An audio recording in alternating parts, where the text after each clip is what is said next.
A deserted plain in the middle of Egypt, hundreds of miles from the famous sites of Cairo and Luxor. There are no tourists here, and yet below the ground lie the ruins of a great lost city. Archaeologists are unearthing evidence of open-air temples and works of art unlike any from ancient Egypt. Remote tombs reveal strange images, echoes of a revolutionary cult that dominated ancient lives. Over 3,000 years ago, this desolate landscape was the capital of the mighty Egyptian Empire. What happened here, and why has so little survived?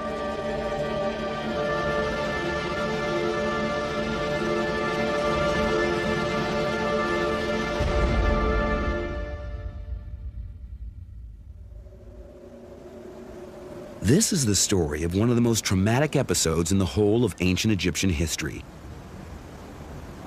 Under these sands lie the ruins of a religious experiment that rocked the Egyptian empire to its foundations. For many at the time, it seemed to promise a heaven on earth. For many others, it became their worst nightmare. The mysterious ruins were discovered last century in Amarna in Middle Egypt, far from Cairo in the north and Luxor in the south. The first strange clues to this lost city were found in tombs hewn in the surrounding cliffs. The walls of this tomb are covered with unusual reliefs. This relief shows a king and his wife. We know it's a royal couple because of the clothes they're wearing, but we can't tell who they are. Their faces have been chiseled out.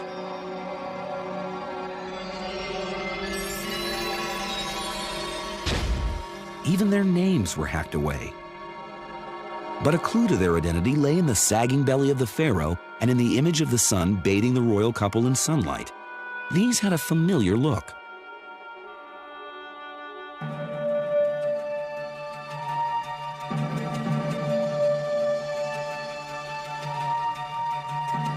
Similar images appear on the throne of the most famous pharaoh of all, Tutankhamun.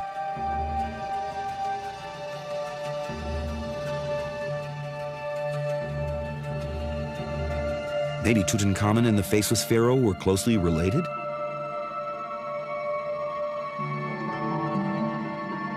Some even suggested they were father and son.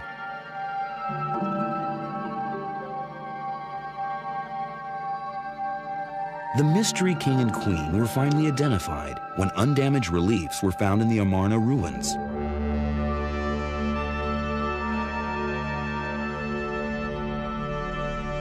He was Akhenaten, an enigmatic pharaoh held by some as a visionary, branded by others as a heretic and a criminal.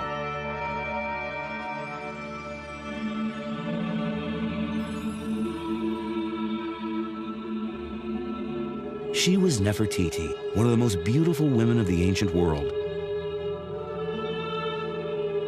and also one of the most powerful. Nefertiti, even while she's queen, is shown doing things in ways that other queens never are. She wears pharaoh's crowns, which other queens do not, even while she's still queen. She is shown in one case smiting her enemies, just like a pharaoh does. No other queen is shown this way. Akhenaten and Nefertiti were husband and wife. They ruled Egypt in the middle of the 14th century BC, just 20 years before Tutankhamun.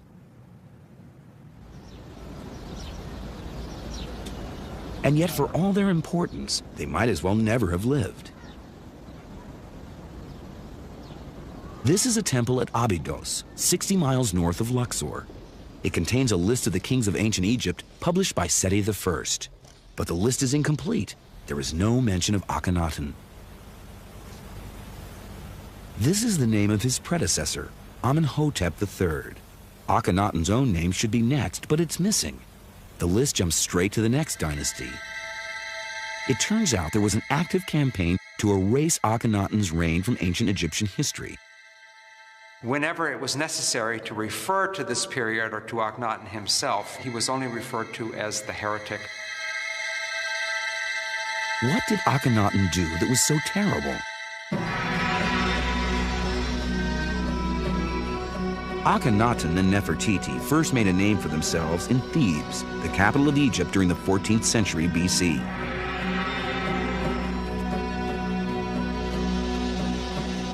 The conquest of foreign lands, from Sudan in the south to present-day Syria in the north, had brought untold power and riches to the Egyptian empire.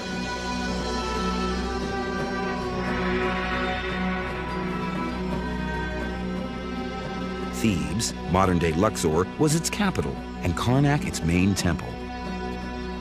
Larger than the Vatican, Karnak was built more than 3,000 years ago, when Egypt's religion was polytheism, belief in many gods.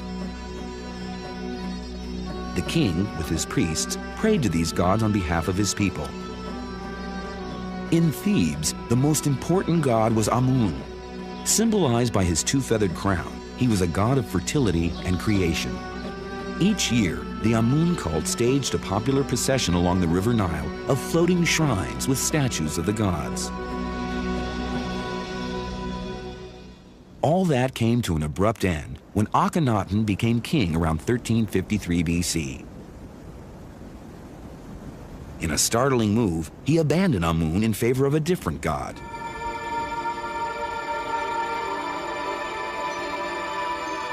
The Aten, or sun disk. The sun god was as old as ancient Egypt.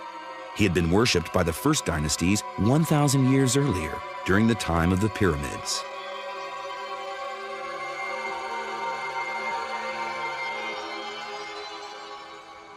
Akhenaten's decision would have shocked the influential army of Amun-worshipping priests. They expected their pharaoh to worship Amun above all other gods. Akhenaten was refusing to do that. Worse still, he was actually promoting another god to rival status. What possessed the king to scorn the established god of Thebes? There's evidence that his father, the previous king, Amenhotep III, was already leaning towards sun worship. These are colossal statues of Amenhotep III himself. They were built during his lifetime out of a very special stone. It's quartzite, and the pharaoh had to transport it at huge expense from quarries many miles from here. What made it so desirable was its golden, glowing color. Quartzite was associated by the ancient Egyptians with the sun god.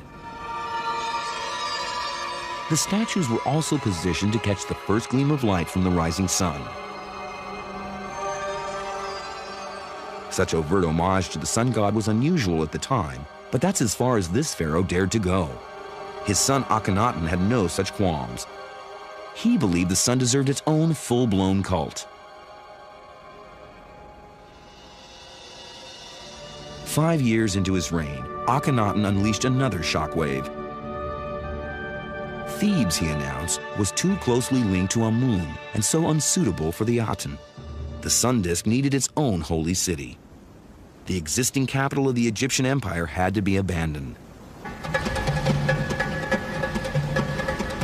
To the consternation of the priests, Akhenaten and a small band of loyal nobles left Thebes in search of a new capital. After scouring the length of the Nile, he came upon a site in the middle of Egypt. It was exactly halfway between Thebes and Memphis, about 170 miles from each. The shore where Akhenaten landed is in a region now called Amarna. The villagers live in a fertile stretch of land on the east bank of the Nile. Beyond it lies a forbidding plain surrounded by cliffs. It was as bleak then as it is today. No one would dream of running the Egyptian empire from such a desolate and remote spot, yet it was here that Akhenaten decided to build his new capital. The king must have been aware that the move would come as a shock to his subjects because he went to great lengths to justify his decision.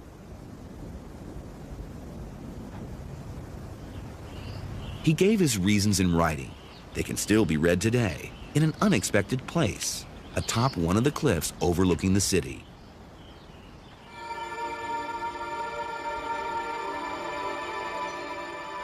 A symbol of the Aten has been carved into the rock as a boundary marker.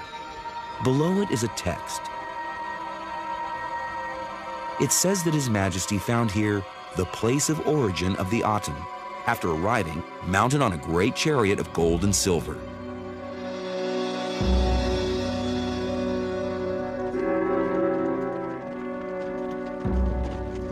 Why did Akhenaten think that this was the birthplace of the Aten? He and his supporters arrived here with only tents for accommodation. This truly was virgin land, with no links to any other gods.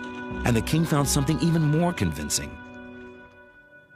In Egyptian belief, the horizon where the sun rose was called the Akhet. It was symbolized by two mountain peaks, with the sun disk rising between them. The hills that surround the Amarna plain are suddenly interrupted by a break in the cliffs. A sight to behold, especially at dawn.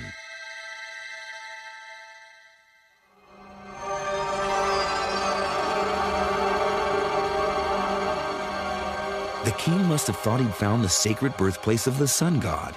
He named his city Akhet-Aten, horizon of the sun disk.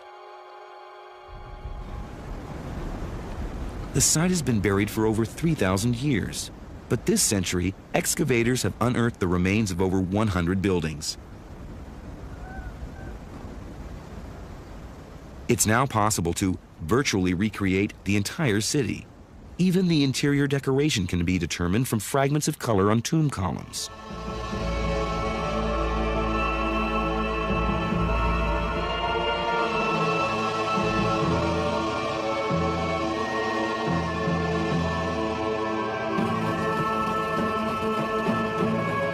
In the heart of the city stood the temple to the Aten, right next to the king's house and throne room.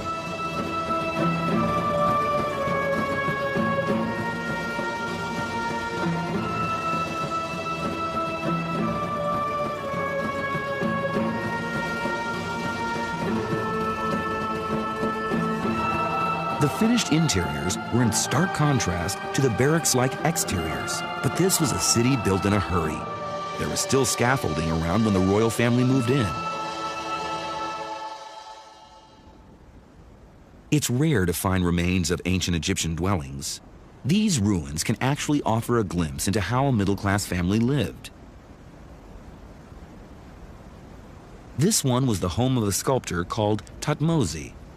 It's typical of dozens of houses subsidized by Akhenaten to lure the middle classes here, the first planned suburb in history.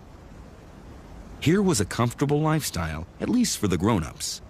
This was the master bedroom with its own bathroom, but no such luck for the children. It's likely they had to sleep with the servants. Although Akhet-Aten was long ago abandoned, there's still life in the area. This circle in the sands is an old well, one of many found in private homes. These wells provided clean drinking water and allowed bricks of dry mud to be made on the spot. They were handy, too, for watering the garden. No self-respecting resident could afford to be without one.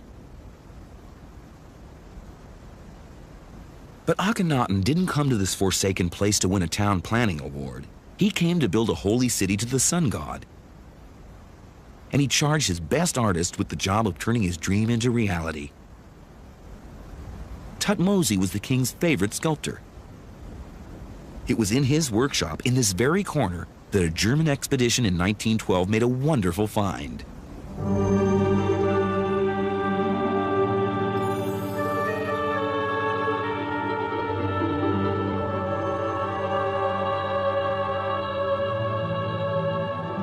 This bust of Nefertiti had been buried under rubble for more than 3,000 years. It's a work of art unlike any in ancient Egypt and underlines the importance Akhenaten attached to perfection.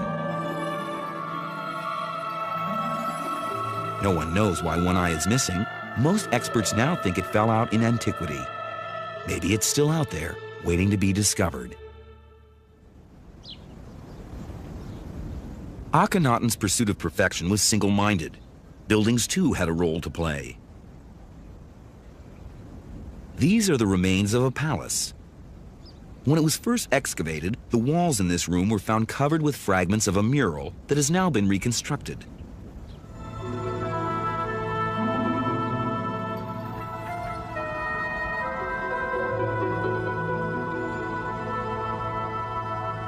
The room opened onto a secluded garden court.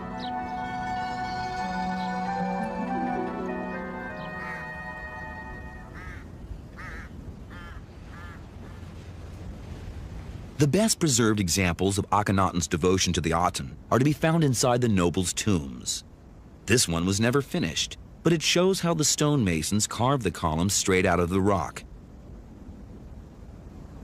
It was built by a military officer called Ai, probably Nefertiti's father, for himself and his wife when the time came. The highlight of the tomb is a religious text carved on one of the walls. It's a hymn by Akhenaten dedicated to the sun god Aten. What's so remarkable is its similarity to a psalm in one of the world's most sacred books, the Bible. O living sun disk, thou art beautiful, great, glittering. When thy movements fade, the land is in darkness. Every lion is out of his den. O Lord my God, thou art very great. Thou art clothed with honor and majesty. Thou makest darkness, and it is night. The young lions roar after their prey. It strikes you when you read those texts very much like a religious revelation, a flash of insight that a prophet might receive from his God. The hymn to the Aten is more amazing still, because it anticipates the central belief of the Bible.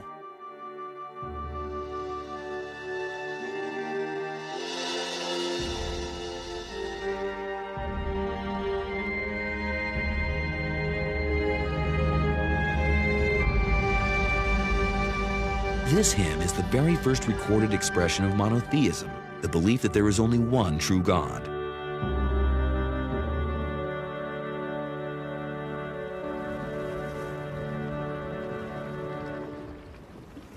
Because of his monotheism, Akhenaten comes across as a religious visionary ahead of his time, a forerunner of the great prophets of Judaism, Christianity, and Islam. And yet Akhenaten's revolution had barely begun. His goal was to reform ritual as well as belief. The Aten was worshipped right here in this temple.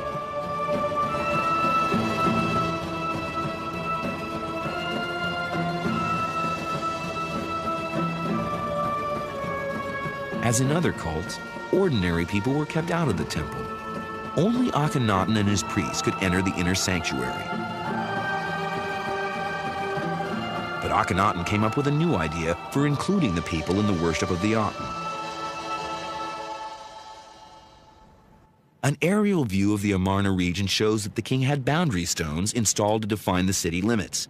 There were also definite axes pointing east and north. When architect Michael Mallinson analyzed a recent survey of Amarna by the Egypt Exploration Society, he noticed that the boundary stones and the temples formed a series of perfect rectangles. What did it all mean? There's a clue in the geometry of the temple itself. Its proportions, when projected out, are the same as those of the city limits. It's as if the whole city had been made into a temple. Everyone can see the horizon of the Aten where the god first appears, and it can be worshipped as such. He's opening it all out, so suddenly it's all apparent, it's all visible. So it's gone from being a religion which is closed to a religion which is open, and that's completely consistent with the way he himself represents his religion. It seemed as if ordinary Egyptians may have ignored Akhenaten's offer. Excavations at a workers' village suggest a reluctance to give up the old and familiar ways. There was still a certain amount of worship of traditional gods, or there were certainly chapels, and there is evidence for various fertility gods and things associated with the ordinary people, which may suggest that they weren't that interested in Artenism.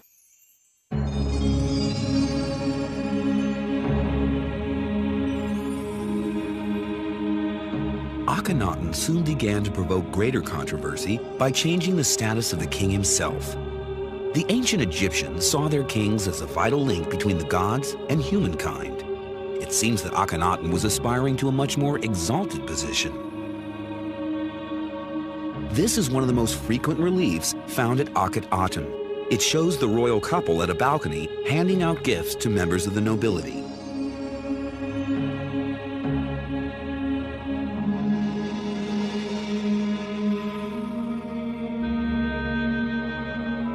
Thanks to copies made when they were in better condition, such scenes can now be recreated.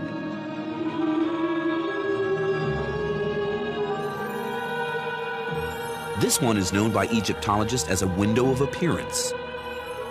It shows Nefertiti's presumed father, Ai, being rewarded for his loyal support. Although it looks like a secular palace ceremony, new finds suggest that this ritual had heavy religious overtones.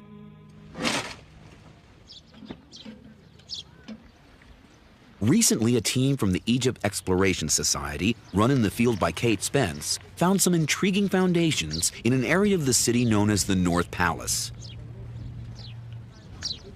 Among the finds were the bases of large-scale statues. They hinted at a major complex. Just how important a complex became clear when tiny fragments of a precious metal were found. There you are, a nice big bit of gold leaf coming out in front of your very eyes. It was the first trace of gold found at the North Palace since the 1920s and was evidence of something special and religious. It was associated with the sun and with the flesh of the gods, and the fact that it shines, that when light falls on it, it reflects off it, was very important for the Egyptians. The golden statues could only be of Akhenaten. Kate Spence also discovered that they had stood next to the base of another mysterious structure. She's now recovered it with sand to protect it from the elements.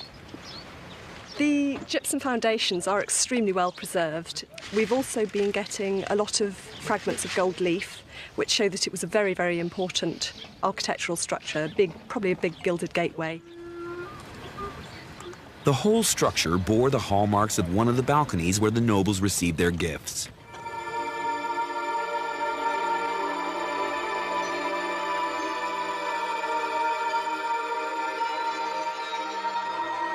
So what were the religious overtones of this ceremony? A vital clue lay in the strange orientation of the palace. It was aligned to the east. Usually only temples pointed east. Perhaps the palace was intended to be like a temple, but who then was the object of worship?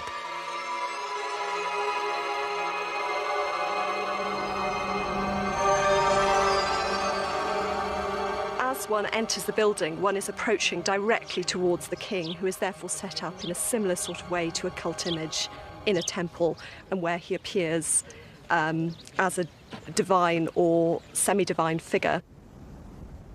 Hardly the style of a humble prophet, more like the delusions of a megalomaniac. What exactly was going through Akhenaten's mind?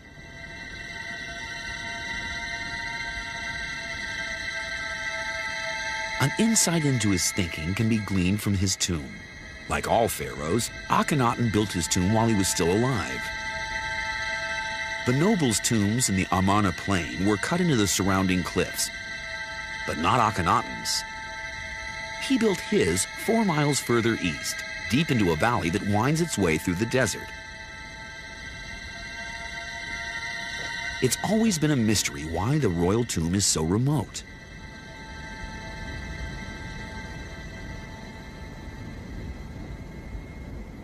When first discovered earlier this century, it was virtually empty. But there was one bit of treasure that couldn't be removed: the reliefs. And they reveal much about Akhenaten's religious ideas. This damaged relief shows the king and queen carved in an unflattering style with sagging stomachs and ample thighs, a far cry from the idealized picture of royalty usually seen on tomb paintings. In these and other reliefs, the king and queen are also shown revealingly naked, in defiance of the normal conventions of Egyptian art. Imagine, for example, if a future king and queen of England had themselves portrayed nude. It would be quite a shock. And I think this was probably the same sort of thing for the Egyptians. There is a reason why Akhenaten is shown this way. Akhenaten was trying to show the royal family as different from the rest of mankind, closer to the gods. And there was another telling difference. Egyptian tomb paintings like this one in Thebes usually show highly formal scenes of the pharaoh about to enter the afterlife, his destiny very much in the hands of the gods. Akhenaten's reliefs depict surprisingly intimate and informal scenes in which the members of the royal family itself, not the gods, are the center of attention. In this scene, the king and queen are shown mourning the death of a daughter. Here, Akhenaten is seen dining with his mother.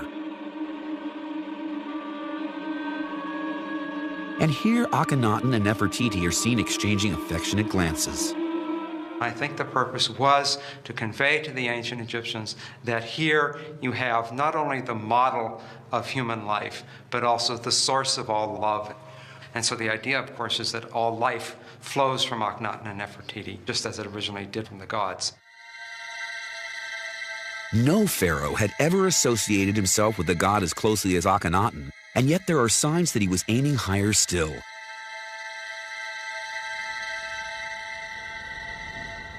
Akhenaten's ultimate ambition is revealed in a radically new view of the afterlife.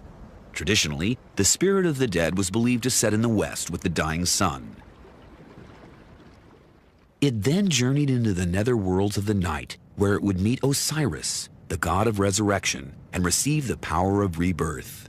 In the morning, as the sun rose in the east, so too the spirit would rise from the door of its tomb and come out to live among the living. This was the ancient Egyptian idea of paradise. Akhenaten, it seems, was quite prepared to undermine this cherished belief. The key to his view lies in the puzzling location of the royal tomb. The recent survey of the region reveals that it lies on the same axis as the temple to the Aten. And the valley that leads to the tomb is the same break in the cliffs which to Akhenaten looks so much like the sacred Akhet, or horizon of the sun disk. The Akhet in ancient Egyptian belief was a place in which the sun spent perhaps as much as an hour before rising in the morning. Now, this was not just a zone of transition between the netherworld and the world of the day. It was a place also where the sun received the final effective form that it needed to come to life again in the morning. The royal tomb was situated in the very birthplace of the Aten. Why? There's a clue in a major relief on the walls of the royal tomb. It shows the Aten rising in the Akhet. Its rays radiate out, breathing life into every street and house in the city.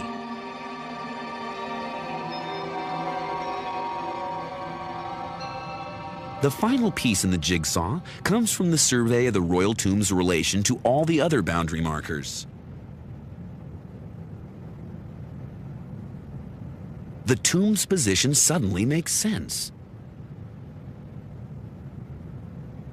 The magical birthplace of the sun god and the royal tomb appear to be one and the same.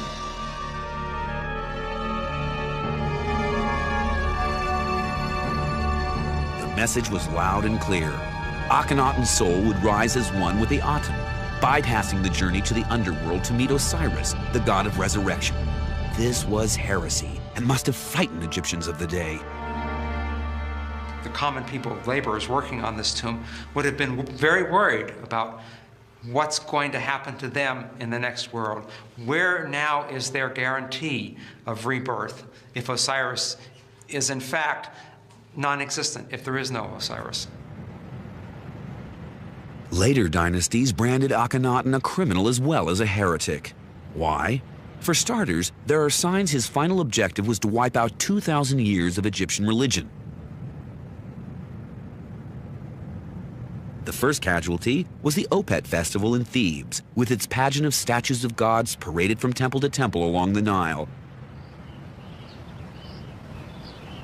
Akhenaten canceled the ritual when he moved to Middle Egypt, which must have incensed the people and left a void in their lives. Perhaps even more offensive was what Akhenaten decided to put in its place. Another frequent relief found in the city depicts the royal family driving chariots. These drives were no Sunday afternoon jaunts in the country. but stately parades from temple to temple along the royal road.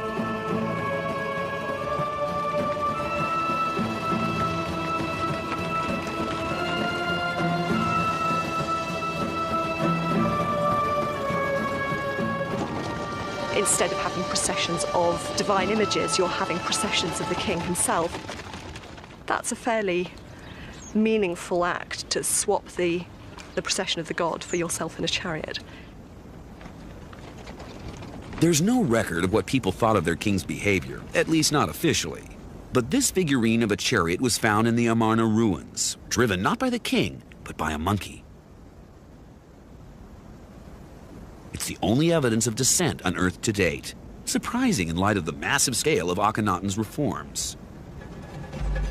A close look at the chariot scenes reveals why. Armed troops escort every chariot procession, ready to squash any signs of protest. But even this show of force only hinted at the magnitude of Akhenaten's designs on Egyptian religion.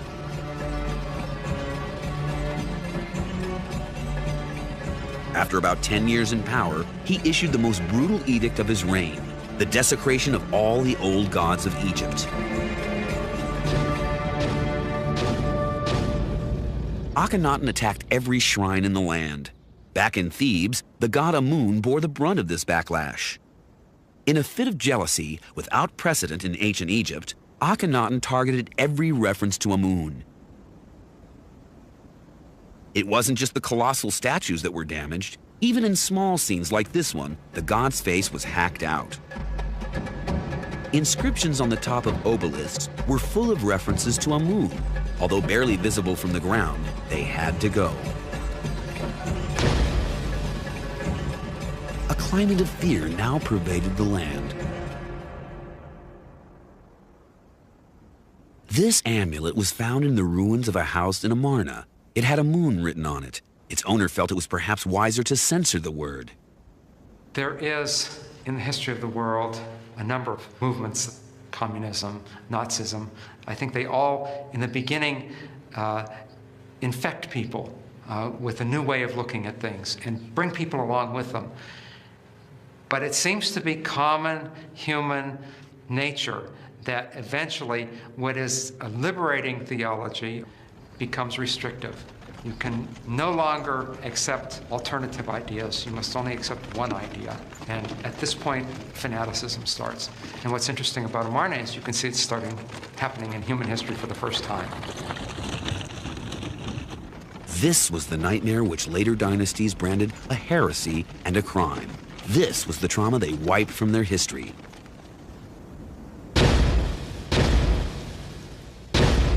How it came to an end and who erased the memory is shrouded in mystery.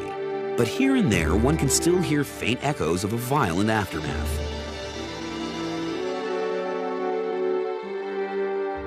In his late 30s, and after 17 years of absolute rule, Akhenaten disappears from the records. No one knows what happened.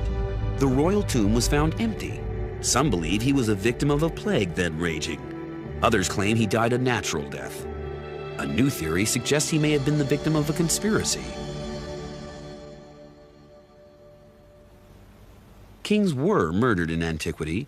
In Egypt's case, the facts are sparse. But Nicholas Reeves, a world-renowned expert on the 18th dynasty, believes the possibility can't be ruled out. In the Middle Kingdom, the 12th dynasty, Amenemhet I was murdered. We have this, we know this from a document, a literary text. And we know also of a harem conspiracy against King Ramesses III of the 20th dynasty. Such things were, I suspect, not uncommon. Was there a traitor within Akhenaten's court? His successors would have had much to gain. No one knows who did succeed him to the throne of Egypt. One candidate is an obscure pharaoh by the name of Smenkhare. Some argue that he was a younger brother or son of Akhenaten, but others claim that he never existed and that Smenkhare was a pseudonym for someone else.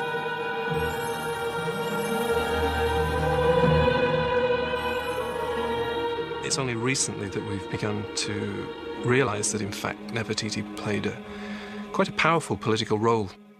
Akhenaten appointed Nefertiti as his co-regent to rule beside him partway through the reign. And the likelihood is that following Akhenaten's death, she continued to rule in her own right, adopting a new name, Smenkhare. Whoever succeeded Akhenaten had a short-lived reign, dying soon after being crowned. What is known is the identity of the next pharaoh, a boy of 9 who ruled Egypt for a decade. Tutankhamun's parents are a mystery. Many think he was Akhenaten's only son, born to him by a lesser wife. His fame today stems from the wonderful treasures discovered just over 75 years ago.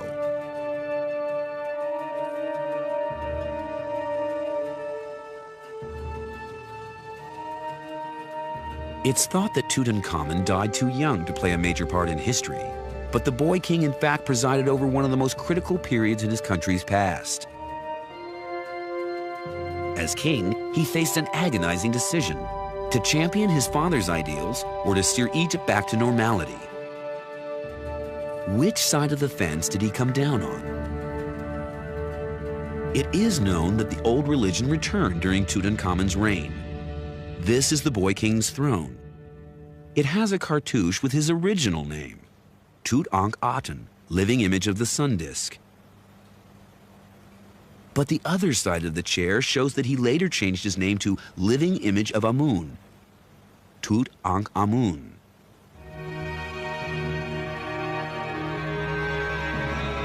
Yet the restoration could not have been carried out by Tutankhamun himself. He was too young.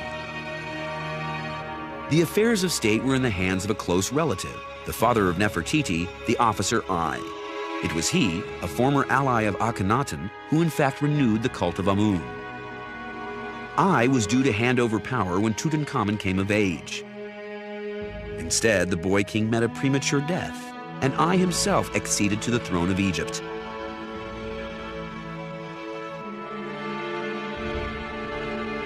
Tutankhamun died at the age of 18. The cause of his death is a mystery, but theories of foul play abound. One of the most sinister points the finger directly at Ai. What's interesting is that when Tutankhamun is of an age to entertain his own ideas as to how things should be, this is precisely the time when he disappears. These ideas may well not have fitted in with the way forward that I envisaged. Could it be that Tutankhamun was in fact very much a chip off the old block, and the early death of the boy king saved Egypt from another round of heretical fantasy and destruction? Tutankhamun's death proved a watershed.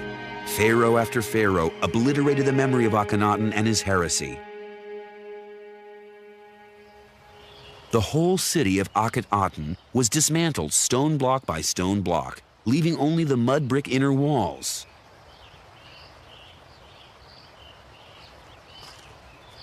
Ancient Egyptians must have thought they'd heard the last of Akhenaten.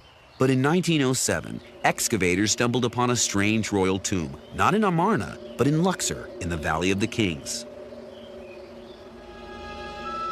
It was found strewn with broken furniture. Tomb 55, as it is known, dated from Tutankhamun's reign, so it must have housed a family relation. But who?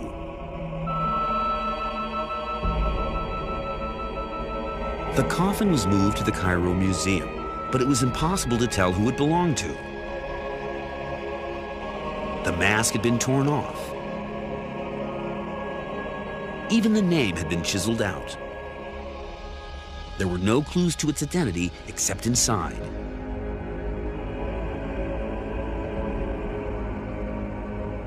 The skull and bones of an adult male. When we first examined this, was the body related to Tutankhamun? DNA tests on the fragile tissues have not yet been allowed, but Dr. Nasri Iskander was one of a team of forensic experts who compared an X-ray of Tutankhamun's skull, shown here on the left, with an X-ray of the mystery skull, shown here on the right. now this one is very close to this one, and according to some dimensions we are measuring and some angles of the mantle and some parts of this skull, we have found that this is the first degree relationship. It means it is father, son, brother, or something like that. This is first degree.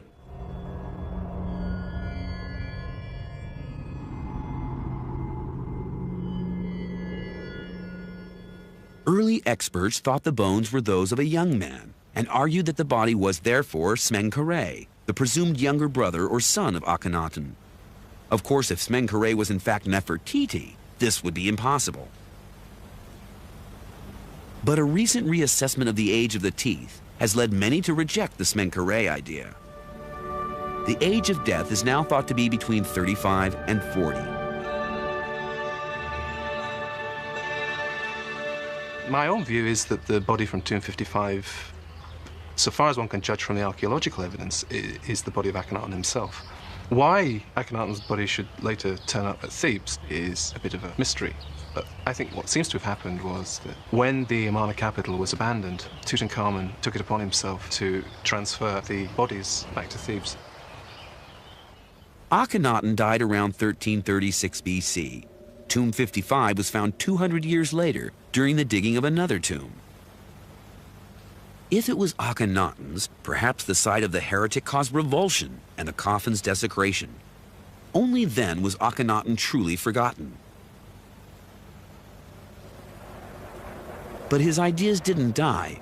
They lay dormant. The vision of one true God resurfaced a few centuries later in the revelations of a prophet named Moses, who led his people out of Egypt to the Promised Land. The single God of Moses has been the bedrock of Jewish, Christian, and Muslim faith ever since. Akhenaten's own religious experiment may have crumbled to dust, but the dream of a holy city fit for the one true God never faded. It continued to haunt the minds of visionaries and fanatics through the ages, right down to the present day.